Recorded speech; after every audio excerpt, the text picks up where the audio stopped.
All right, everyone. In the interest of time, we are going to get started. Welcome, everyone, to Retail X series. For those of you who don't know me, my name is Sapna Shah. I'm an angel investor. I invest in the future of retail and consumer at pre-seed and seed. We started this series 4 years ago, so still going strong. Hopefully one day back in person, but for now we're virtual. We are recording this session, so if you have to leave early or you want to go back and look at it again, you'll get an email with a link to the recording in a couple of days. This conversation today, for those of you who have been with us before, you know that we normally do kind of like half moderated chat and then half Q&A. I think there's going to be a lot of questions, so we're going to try to keep the moderated part maybe a little shorter, and so you'll have plenty of time for questions. You can put the questions in the chat as we go along or once we get to the question part. So either one is fine. And with that, welcome, Dave. Great to see you. Oh, you're on mute. Thanks for having me. This is very fun to be here. I am very excited for this conversation, but let's start with kind of a little intro, maybe introduce yourself, talk about Janji and kind of the stage of the company, give us a little background. Sure. My name is Dave. I am the co-founder and CEO of Janji Running Apparel. What makes us different than most other running brands is we see running as not just as a way to sort of run fast and sort of market the competition piece. You know, what we love about running and why we started this company back when I was a competitive runner in college was there were three things that fundamentally really drew us to running. So number one is using running as a way to explore the world around us. Number two is using running as a way to connect with other people. And then number three, using running as a way to create change. And the way that we do this is every single season, we'll explore different places around the world. We'll connect with artists from that place, and then we will create change by crafting the most sustainable running gear where 2% of sales fund a clean water solution specifically in that place. So every season we pretty much go around the world, and this new line is our first ever domestic line where we're focusing in on the American Southwest. So working with indigenous artists, and then 2% of sales fund clean water projects, specifically in indigenous reservations in the American Southwest. So that's all to say, we got the company actually started a few years ago. We're 9 years old. We've been growing really well, especially over the last few years. We are very much a direct first company. And what I'll talk a bit about today too is also how wholesale plays a bigger role in what we do and sort of our strategy moving forward as well. Okay, great. That's a good background. So let's start with how things were going with Janji before all of this kind of iOS 14 chaos. Mm-hmm. How important was that social media marketing side kind of in your customer acquisition process? Pretty important. I don't want to sugarcoat it and say that post-iOS change, we have figured everything out, because I think like a lot of people here, I think we're doing a lot of things right. I think we're very fortunate that despite all these, we're going to well more than double the size of the company this year. But it was and still is a substantial part of what we do. We have a lot of things that we do to sort of once people are here, we keep them, and we don't need necessarily social, and especially on the post-iOS retargeting to really maintain those people. But yes, we do. We have done and still do not just Instagram, but Pinterest, Snapchat, YouTube, starting doing a little more TikTok and a few other social channels as well. Okay. So then we get to kind of the iOS 14 release. We have people opting out of retargeting. And you mentioned to me in our conversation in prep for this that there was like no silver bullet to kind of solve this problem for Janji and getting back to kind of where you were. So how did you react initially, and kind of what was the kind of the thought process behind what else do we do here? Well, we didn't know specifically. I'm not some sort of genius with a mole inside Apple. We didn't know the specifics of what this was going to happen, but we did say this year we wanted to move a third away of our marketing away from what was paid social into other things. Now that is increased the amount that we're doing away from paid social. But yeah, how we sort of saw this was that this iOS change, when we first heard about it, was not going to be good. I would say we didn't know necessarily the extent of what it's going to be, but ever since we heard it, we said, all right, we're going to invest more in print. We're going to invest in catalogs. We're going to invest more in podcasting, and we're going to invest in things that don't necessarily have that same effect on the iOS change. And that even includes like a Google Shopping, which yes, it is affected a little bit, but nowhere near as much as like a Snapchat, Pinterest, and obviously Facebook, Instagram. And so we made those pivot as soon as the year started, but it aggressively started to increase as we heard about the significance of this change. And so, you mentioned kind of print and catalog, which is kind of interesting because I think that is something that most founders don't really think of right away. It feels very kind of old school. It's print, right? It's definitely old school. So, why did you more kind of lean into that versus, I don't know, influencer marketing or something else? Mm-hmm. Well, I should say that in the beginning of the year, we made 2 hires that were pretty instrumental in terms of moving our marketing away from just that paid social. And so the first one we did is a content marketing hire, which their goal was really to bring in great content people. On the influencer side, we launched this year our first influencer team. We call it our field team, the people who best represent Janji's values. And they're not just a way to sort of push it in front of all their Instagram followers, but what are they doing to help us in terms of improving our product? And then also content creation as well. So what can they do? And as we have seen the post-iOS change move, especially to more user-generated content, we wanted to create more elevated user-generated content and coming from people who were at that tip of the spear, aspirationally part of the Janji brand. The other person who we brought on was an account marketing individual. So this is working with our wholesalers to have people discover Janji in store. And so, for instance, I'm wearing a Naperville Running Company sweatshirt this is a Janji sweatshirt with it embossed there. And we did this whole campaign with them in the spring to help people discover us through these printed things with a whole Janji spread. And they are the #1 running store pretty much in the whole country. They've won that award twice in the last few years. And so we wanted to do more activations with our wholesale partners as a form of discovery. And as we found out over the last few weeks and few months in post-iOS change, that more people are discovering us through our wholesale partners than ever before. Now, a lot of that is, people weren't discovering us in COVID through our wholesale partners, but we knew there was more of a change, especially in sort of non-core urban environments, toward people shopping more in store, and that's only accelerated as a point of discovery. So yes, we were looking at a lot of you could say that as being an old school way of having people discover the brand, more grassroots focused than just like print is. And I think we wanted to lean more into that, especially as we've found out the significance of that iOS change. I think one of the things that's interesting about the whole going wholesale as kind of a piece of your overall strategy or leaning more into wholesale is that I think a lot of founders find that the problem with wholesale is you don't really have that direct connection with the customer. So how are you managing that?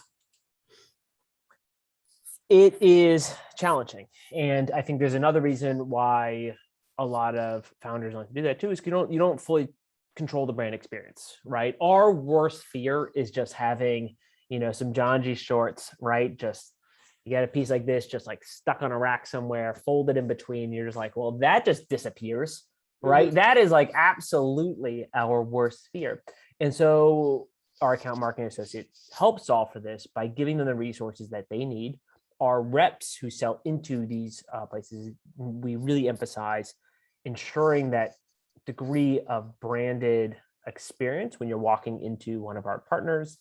But yeah, you absolutely are giving up. You're not just giving up the connection with the customer. You're also giving up some margin, right? Mm-hmm. It is a pretty significant play, but if you're assuming that CAC is doubling, tripling for some people, then you're giving up that margin anyways. And I think Right. what it's all about sort of investing in the right partnerships. We get a few people every week at minimum asking if they can carry Janji. And the answer is usually no, because we want to make sure we are in the elevated stores that we're super proud to be in. And that if we look 3 years in the future, we're not just trying to get this quick buck, we're trying to really find and develop relationship with the best partners who can then elevate us, tell our story. And then to your point, people discovering us through them and then being able to buy from us on Janji.com. And something that I can talk about later is what we're doing to keep them on, as really Janji loyalists as on the direct side of the business. And before we get to that, let me ask you, or one of the things you and I talked about the last time we spoke was that, you were kind of doing these, and I forgot the name of the term that you use, but like these little Zoom virtual meetings with stores all over the country. Tell us a little bit more about how you were doing that and creating kind of making sure these stores that maybe you can't go visit all of them every day, but it's hard. but that way they're kind of understanding the brand a little bit better. Yeah, thanks for bringing that up. Yes, these Zoom meetings are enormously helpful. And look, people like to talk to the founder, right? People think like, we're some sort of big deal, like, no ego, like we're not really like, Janji is still like, we ain't Nike, right? We're a small company. And the great thing is that, with the magic of Calendly, with the magic of just shooting some emails back and forth, I can schedule a Zoom meeting, a Microsoft Teams meeting, a Google Meets, whatever you want. I can do up to 10 a day. And it is enormously helpful. In fact, right before I got on this call, I just did 2 back-to-back ones, 15 minutes each. And I could fit 4 in an hour, and it's really not going to be a problem. And people feel like they've developed a relationship. I always get my email out. They never email. So anyone who's listening to it who has also listened to some of those Zooms, like, shoot me an email. Like, it's actually quite nice. I'll create a dialogue. But it really does allow people to feel like they have that connection without driving, let's say, from a Nordstrom in Fort Lauderdale to another Nordstrom in Miami, where you got to sit in traffic for a while. Like, that's not what we want to do. Is you can fit 4 of these in an hour and really travel across the whole country. And then once you have those advocates on the ground, that is absolutely an incredible way for people to become Janji loyalists. Yeah. It's really interesting because I do think that some of the changes that we've seen because of COVID and having to become more Zoom friendly, like this is a much better way than traveling all over the country and not seeing it in stores. Yeah. Yeah. I mean, it's, I like to be in stores. I like the retail component. I like to have that personal relationship, but yeah, I get to go. Like today I was in Sacramento and then I was in Bend, Oregon, and I'm sitting in, the office in Boston. It is extremely convenient. You want to take what we can out of the pandemic. And one thing that's been a huge boom for us is really being able to have that global access while just sitting on a chair. Yeah, absolutely. Okay, so I want to go back to some of the content things you mentioned, particularly like the podcasting. What are these kind of other content strategies that you're finding to be, I don't want to say substitutes, but yeah, substitutes for maybe some of the paid social stuff? Yeah, and look, there is no substitute to the CAC that you were getting in April 2020. Like that was like boom time. Like it was amazing. You're like, wait a second, like I just need to spend all I can if I only issue is inventory. And I think for us, like we just need to realize we're never going back to April 2020, let alone April 2021, right? Mhm. And thinking of CAC in a different way and thinking how that relates to the overall LTV margin of a customer is extremely important. And so we think of this and we're casting a wider net right now. It is a lot more of the team's bandwidth to be able to find the right email partner, the right podcast partner, the right video influencer partner. It's a slog, right? Like it's not just an algorithmic button. It's really about like establishing relationships that are exceptionally meaningful. And starting a company is hard and bandwidth is limited. And I think what we have found is really trying to find who our core market is. Like, yes, we'll cast like a little bit wider net, but then narrow it on who's been performing well. It's like, okay, we will do an article in Gear Junkie, right? A sponsored article in Gear Junkie. It's not going to perform, but guess what? When we do a sponsored email with fast women, that does really well. And we've done a few of those and leaned into the ones that work, quickly cull all the things that aren't. And then when the things are working and you get sort of a podcast that works well, there is a repeated cadence where the more people hear about you, right? There's that, depends on who you ask it, but it's, 8 to 30 times that you need to hear about a brand before someone's going to buy.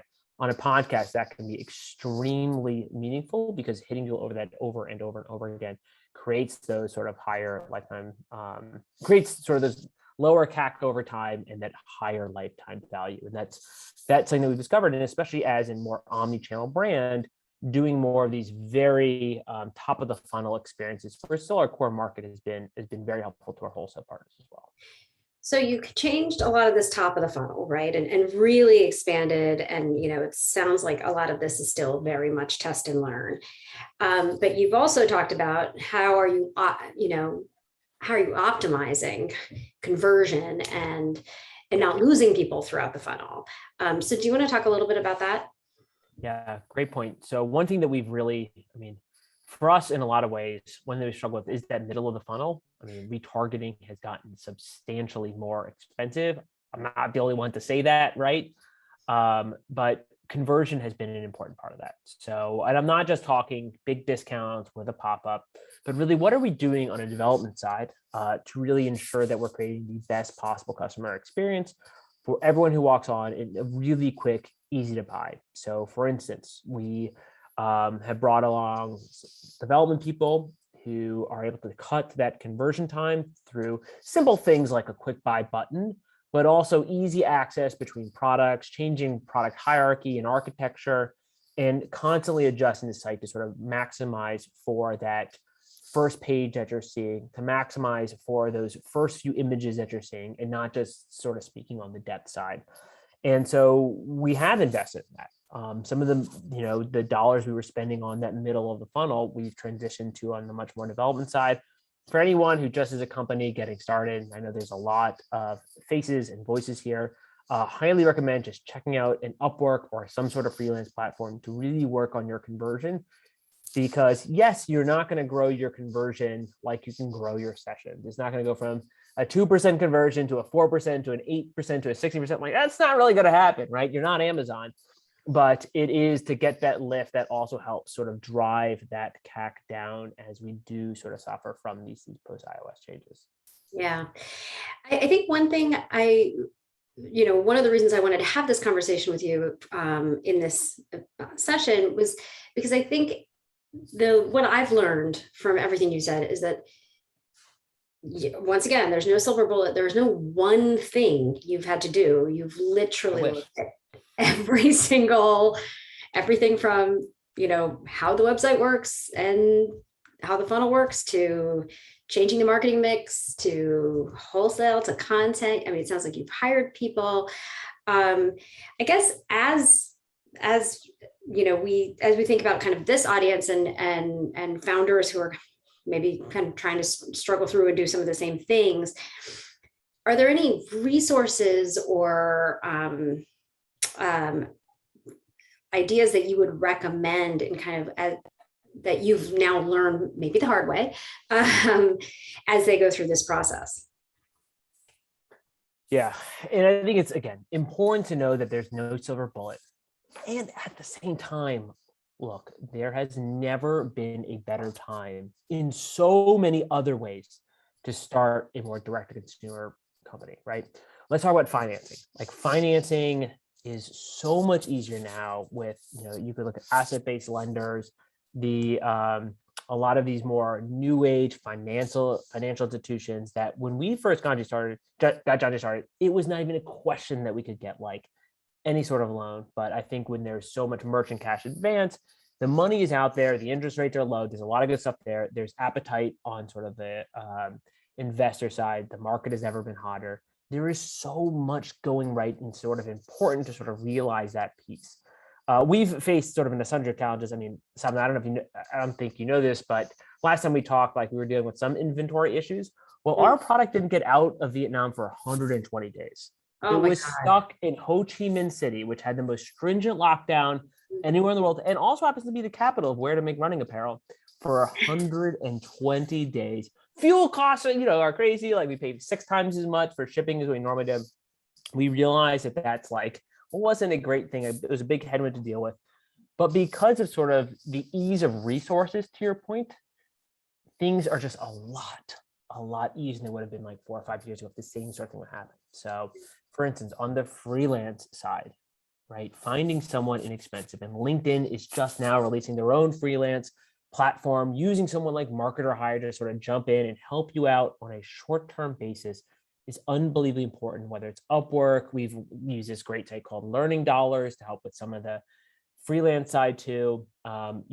Being able to lean into the things that are still working might be that were working a year ago might be hard, but also there's so many new things that are working, and podcasting would be a great example. YouTube, even if you're not getting that same sort of conversion per impression, is still enormously helpful and also extremely cheap, as is TikTok, which is just a crazy cheap white space that I know a lot of people are moving into. But it's almost like what Facebook was in 2012, right? These things are changing so rapidly, but sort of understanding how lucky we are in so many ways to live in a time where it's never been easier to start a Shopify site. When we first got started, we were on OpenCart, which was, and I hope no one was using OpenCart because it was like to change anything at all was the biggest pain in the butt. But here we now have one of the biggest companies in the world doing it and doing it pretty cheap, as well as sort of these other payment structures, like whether it's an Afterpay, Amazon Pay, or anything else. These are enormously helpful. And I would say lean into the things here that I've just mentioned to stay lean, being able to find sort of white spaces that things are changing now. Again, like on the TikTok side, the YouTube side, and on the podcast side, it's more simple, more trackable, and in many ways cheaper than it's ever been before. Right. It's interesting you mentioned TikTok, because I think a lot of brands feel like, okay, well, my customer is not on TikTok, and then maybe my product is not for this TikTok. And I think if you had asked me, I would have said, I don't know, is Janji a really good fit for TikTok? Have you been surprised by kind of some of these things? Yeah, we've done a little bit of dabbling. We're going a lot harder next year. And yes, I would say like doing a survey of our customers, and are the customers who filled this like an email survey out. We have almost as many people who are on Snapchat that are on Facebook, right? And we have almost as the way that our most popular social media platforms go. So number 1 is still Instagram. Number 2 is Snapchat. Number 3 is Facebook, and then quickly rising over the past year is TikTok. But actually, Strava is right there as well, right? Which I know is more of a running specific thing. Doesn't apply to most people here. It's not the easiest platform to do ads on, but yes, I would say more and more and more. We just have a lot of people who are moving on to that platform. I'm not saying anything that like you all don't know, but yes, there is a lot of value there still. Interesting. Okay, let's get to, I could probably ask you a lot more questions, but let's get to the audience questions. So I'll read them out so that we have them in the recording. From Maria, I'm interested in this conversion optimization specialist via Upwork idea.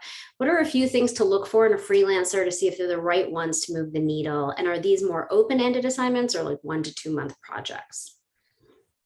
Yeah, it's a great question. So Upwork is great. It's a little bit harder to hire development people. I'm going to pitch Learning Dollars, which has been hugely helpful for us. But yes, I would say create it as an open-ended assignment. I would also say when you are doing anything on Upwork, do not just post something and then just let people apply for you, right? You're going to get some whack agencies. You're going to get a whole deluge of things where you're like, this is just too much for us to handle. What I would do is create a project, really be able to sort by people who have over 90% approval They've worked over 10,000. They've made over $10,000. Worked over 1,000 or 100 or 1,000 hours. Like, make sure you have a very, very high qualification bar, and make sure you're reaching out to them. Right? Cast a net of 20, 25 people. Pay at a rate that is reasonable, and you look at everyone's work history on there, as well as their reviews and how much they made for all of their jobs, and just interview. I'm a big fan of interviewing 4 or 5 people for every single Upwork position. It could be through some sort of task, and I know we're getting like very granular and tactical here, That's but great. we have found just in terms of like someone like us, where we have not taken VC institutional dollars, sort of hacking these Upwork projects together has made such a help for us. And that's whether it's an accounts receivable specialist, a customer service specialist, or like a web development specialist that can fill in all the gaps that you neither have the time or the skills to do. But yes, make sure you are interviewing, make sure you are just reaching out to the best people, and make sure you are exceptionally clear for what you want in your project. And I think that is some really good advice on kind of anyone you hire, to be honest. But yes, of course. People get kind of lazy though with freelance. You're like, oh yeah, this person's. I mean, people get lazy with hires too. You're like, yeah, like this person's good enough. Like it's just like I'm only using for a little bit. And there's like, no, every single person you bring on like needs to sort of hit your quality standards. And when a relationship hits, it really hits. Like the person who's been helping us with AR, I've been working with her for like 5 years. And Erna, shout out to you. You are awesome, and I've loved working with you since we first did that interview. Got it. That's great. Very helpful advice. Okay. Second question from Maria. By podcast, do you mean being a guest on a show or advertising on shows? Yeah, it'd be great to be a guest. Love being a guest out in the for you. I would say though, I'm talking about advertising. Certainly the more that you get, more places you can be on a guest, the better, especially for relevant shows like for us, running, exploration, that sort of piece. But I'm talking more on like the advertising side. Have you thought about, I'll just glom on with my further questions. Have you thought about launching your own podcast with your own community and like, I don't know, interviewing your customers and things like that? Yeah, no, I mean, we've thought about like what would like a Janji podcast look like. I don't think anyone wants to hear, maybe you want to hear from me a little bit, but I would say the average Janji customer doesn't necessarily want to hear me talk. So we said like, yeah, what would like something about running and exploration look like? And another thing, that we're talking about is what does our own Janji media look like? I don't think it would come in podcast form because there's a lot of phenomenal running podcasts out there, exploration podcasts out there, and I don't think we would be the best at any of them. But we're looking at what some other options look like. Yeah, obviously you can tell I'm not a runner. I've never I never listened to a running podcast, so no, such a niche audience there. Anyone here is welcome to listen. There's some really good ones out there. Okay, so the next question is from Demetrius. How are you making YouTube ads that don't cost thousands of dollars? Well, I'm not sure, Demetrius, if you're referring to the producing. I'm guessing you're talking about the producing versus the actual advertising. On the producing side, I think we've seen the explosion of UGCs, which tend to be a lot cheaper. We are working, as I mentioned, with this field team, which we expect not just to push Janji on the social channels, but also really to create some, I'll call them sort of influencer user-generated content. And that has been an inexpensive way of doing it. We have someone who's who's in-house, who edits a lot of these, but also feel free to hire some of these freelancers. There's a lot of phenomenal video freelancers out there who will take this production and really create it into an ad. There's a lot of talent internationally who can do that if you're looking to do it on the cheap and not pay thousands of dollars. But we do it primarily in-house because we are such like a brand, and we also have the budget to do a lot of that. Yeah, great. Next question is from Nate. It sounds like diversification is the name of the game here. The thing is, every new opportunity and channel / shiny new object takes a certain chunk of time to set up, learn, create assets for, etc. 10 new acquisition channels equals 10 new learning curves. How do you think about the right amount of channel diversification, and how will you know if you've gone too far and are spreading yourself too thin? Such a great point.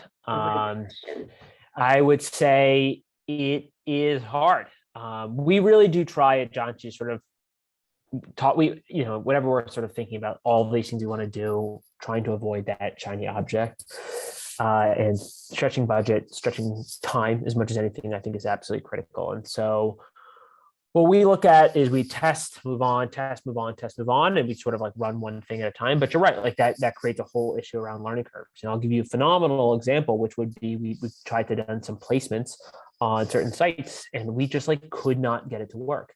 Whether that was Uncrate, whether that was Gear Junkie, whether that was like Curling Magazine, we tried to do these like Janji paid placements, and we just like couldn't get it to work. Now we're fortunate in terms of we have a little bit more people who can help with some of that stuff, but it was like sucking up, one of our person's time so much. We're just like, we do not have the bandwidth to support it, even if we think we're getting some sort of ROAS that is not unreasonable. And so we did cut that completely. Now I would say for you, like make a list, like don't do all of these things that I recommended, make a list of the 3 things outside of Instagram, Facebook, advertising that you think would be meaningful. And then, figure out which ones would be, and I know this is pretty glib advice because I'm sure you're doing this, but which ones for you is your audience? So let's say you're attracting moms, right? Do moms listen? Let's say moms who have kids in college, right? Like at that sort of age. Are you attracting, is radio the best? Is podcast the best? Like finding out which one of those 2 is the right option, and then going for one of those, jumping in and not trying to do both at the same time, because that stretches your time. But also, as you mentioned, certainly makes that learning curve a lot harder. So I know that's not a perfect answer because, this is such like a complicated and in many ways so not black and white issue. So you don't have to tell us the number, but is there like a number in your head of when you're testing a new strategy, there's this much I'm willing to invest. And if we can't get it, if we can't get any results by investing this much, that's when we cut it off? Or does it really kind of vary? If we can't hit at least and I know this seems pretty low, a 0.5 ROAS on the first set of go rounds, we just cut. Okay. It's just not worth it for us. Yeah.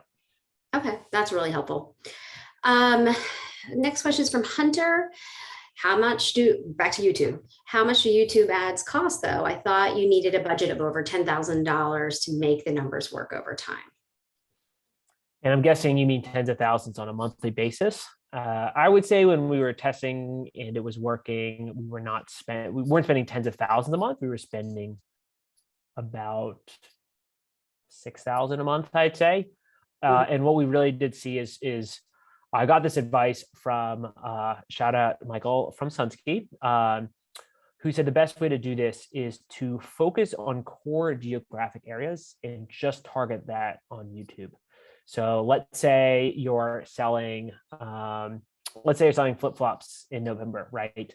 Not targeting Boston, but really maybe say not just the South, but you're saying I'm going to target Jacksonville, Houston, and New Orleans, right? And those are the only 3 markets that are going to do it. And then what is sort of the growth in overall online sales? That helps get your budget down quite a bit, but then also keeps your audience a lot lower. The interesting thing is I've heard that advice as well too. And I think that must be like the best advice you can do here is think about geographical, because it is otherwise you're boiling the ocean as well, right? It's such a massive audience on YouTube. Totally. Yeah, exactly. And Hunter, I think that answers your next question about the monthly budget and how to manage that. Okay, the next question is from Kate. What about collaborations and strategic partnerships with other brands? Is that something you've upped since the iOS change? The short answer is yes.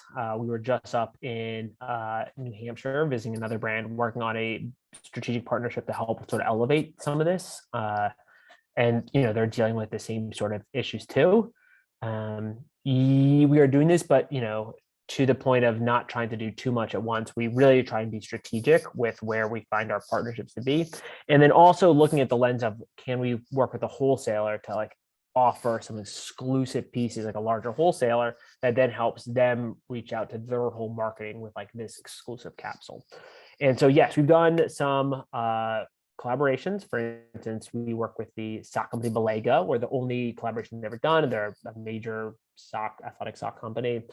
And that's absolutely something that helps, both partners sort of move the product sort of upstream into their customers' eyes and sort of get more eyeballs on a different brand. I think that is absolutely huge, but we're trying to be extremely strategic about what we're doing. And for instance, we don't have one planned for spring 22, but we do have one planned for fall 22. So once a year came is what we're looking at right now.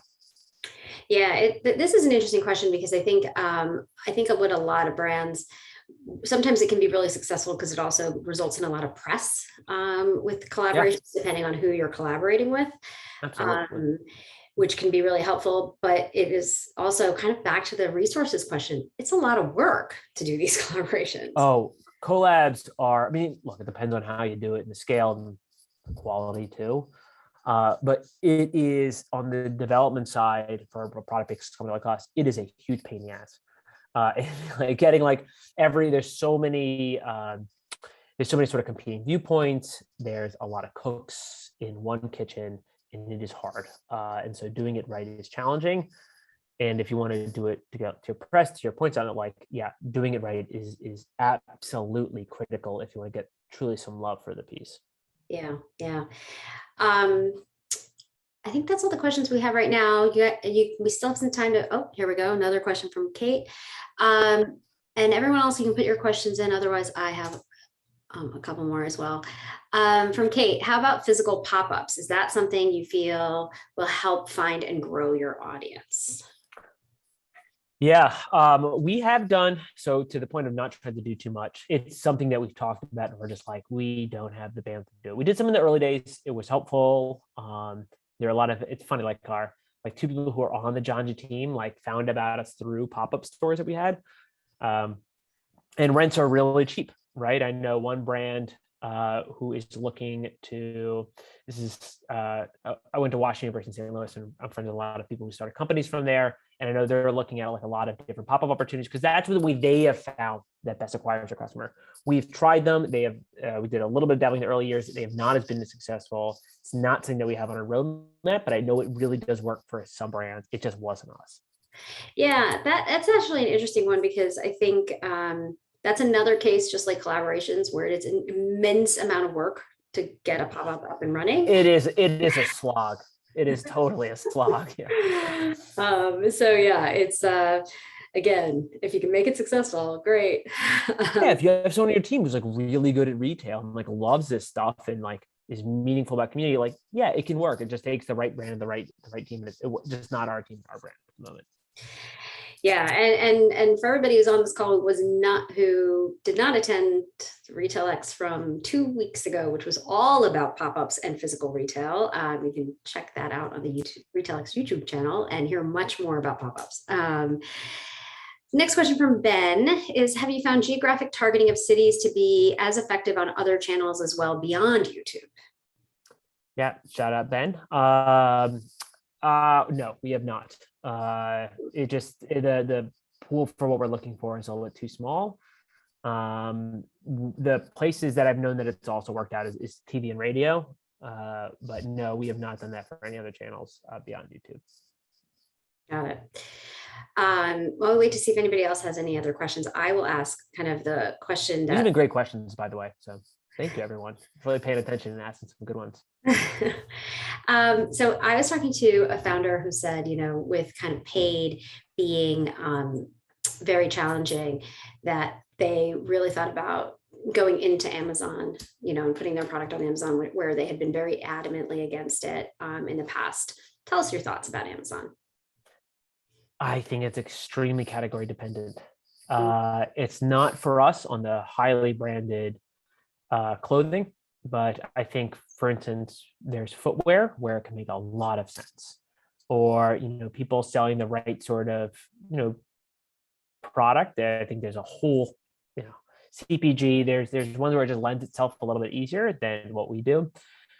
I know just generally with clothing, it is a lot harder because ultimately you're competing with people who are selling running shorts for $16, super cheap. It's hard to differentiate from a branding side. For where Amazon is right now, for what we're doing, it's just not a right fit, but I don't think that means that it's not a right fit for other brands, depending on your category. Yeah, I think this is, I mean, we could have a whole session talking about Amazon and like what are the pros and cons there, but I completely agree with you on the apparel side. It's really hard to build your brand. Although I have seen Like some people. Nike pulled out, right? Like Yeah, Nike had a exactly. $500 million contract with Amazon and they pulled out because they're just like, nah, you're not doing a good enough job with our brand. And it's like, all right, well, if they're not doing it, Exactly. Another question from Ben. Any other tips for making collaborations or joint marketing with other brands as effective as possible? Well, I would say the tips for making collaborations is, we think of it as two ways. One, who has that sort of megaphone where you can reach a lot more people? And then two, who really makes the best quality stuff? And for us, those two things are extremely, extremely important, not just with anyone, but seeing just like trying to view who are brand elevators and or like true really can sort of push our Janji brand out there a lot more. And so we're talking with a few people now who that would be the case. In terms of making it successful, I would say get them to like you.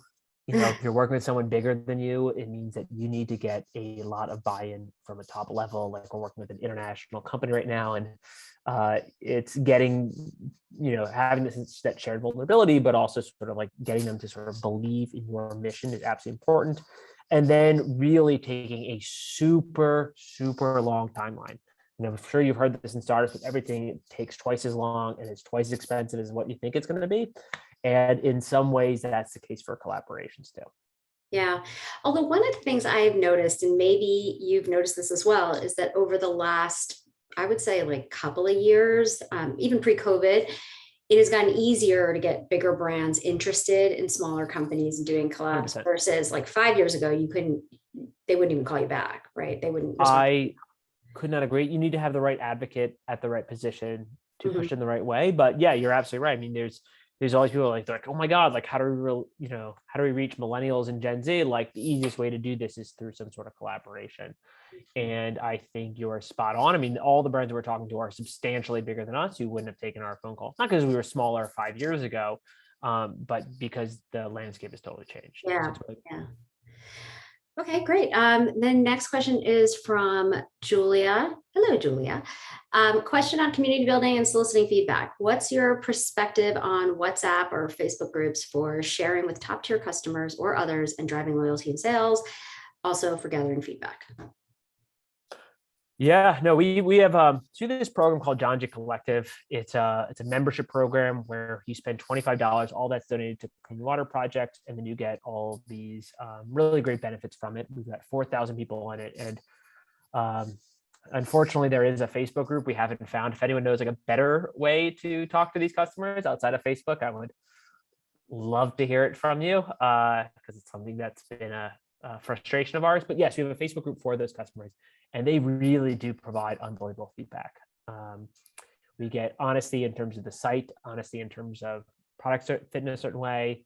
Unfortunately, honesty when there's some sort of defect, people will post about it on the Facebook group, which I don't love in terms of creating a healthy dialogue. But yeah, it is such a great way for us to really have that sort of connection with the customer that when we don't have a pop-up store and it's retail presence, we sort of lack.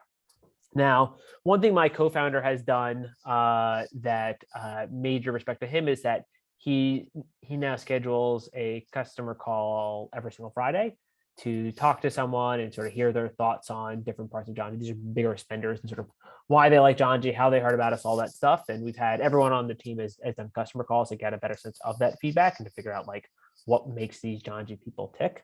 And yeah, I think the more that you can have that some sort of cadence of regular feedback, not just on reviews, is extremely helpful. Yeah, my kids would tell you that you should move that whole Facebook community to Discord and start having your own Discord server. That's what my kids would tell you.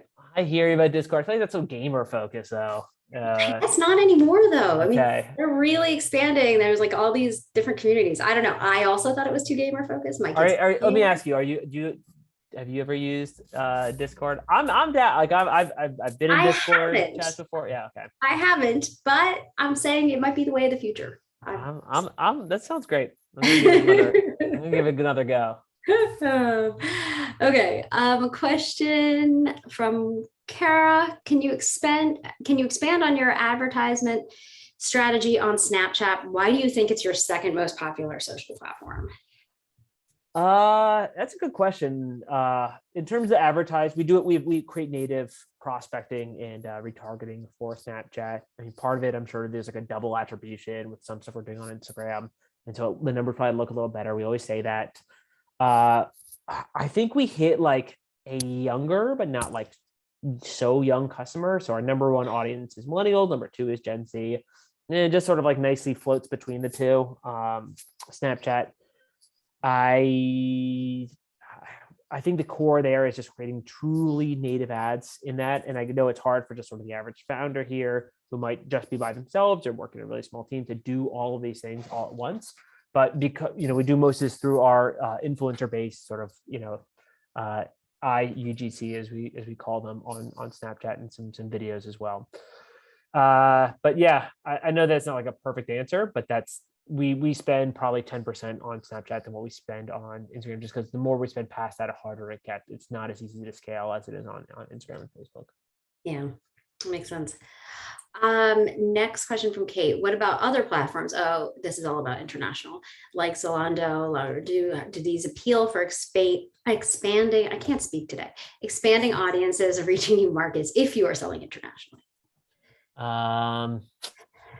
Yeah, no. So it's funny. We actually just launched a Janji Europe this past 3 weeks ago, and Janji Europe we're actually doing it in partnership with an ad agency who own a few of their own brands, and so we're not going sort of the distribution route, but really trying to create like a unique Janji experience that makes everything easier to ship to in Europe, avoiding VAT, avoiding high shipping duties. And so we're trying to go as direct on the European side as possible, but 5% of our traffic and sales have come from Europe.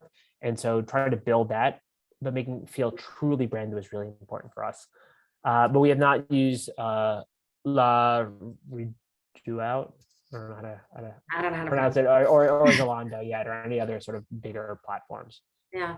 Do you have a lot of founders talk about their early international customers and really focusing on Australia? Has that been a place I feel like that might be a great place for you. Yeah, we've done stuff in Australia. We sell to one wholesale there. Just not a lot of people live in Australia. Yeah. Like New York City bigger, like New York Metro is bigger than Australia.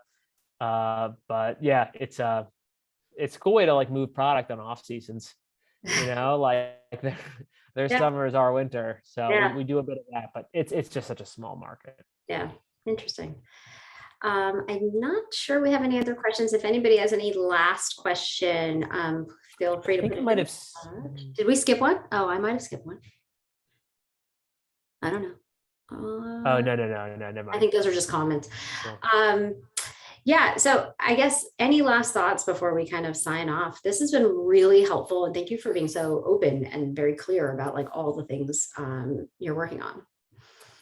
Yeah, I'll say that this has been fantastic. Thanks for spending the time to ask these great questions. But there's no silver bullet, but there are a lot of things to try out. And I would say, homework, maybe review at least one of these things that we've done that have allowed us to grow. But the wholesale piece has been enormously helpful. And if you have your margins, built in and you're able to create those relationships, it really builds lifetime customers in an extremely special way. I know in our space, Viore, which is an athletic apparel company, they went totally under the radar because they really built an amazing business on wholesale, as well as some direct later on. But their wholesale side really, in many ways, was the catalyst to help them grow. And so they're now a $4 billion company with $400 million in SoftBank. So don't look at it as the enemy. Look at it as sort of like a possibility. Yeah, I think that's really good advice. Thank you again. Thank you so much for taking the time. Thank you, everyone. Really appreciate it. This has been great. All right. All right. Bye, everyone. And you'll be getting an email with the recording. So if you missed any of it, you will get to see it and you'll get put on the Retail X Series distro list. So you'll hear about the next ones coming up. Thanks again, everyone. All right. Take care. Bye. Bye.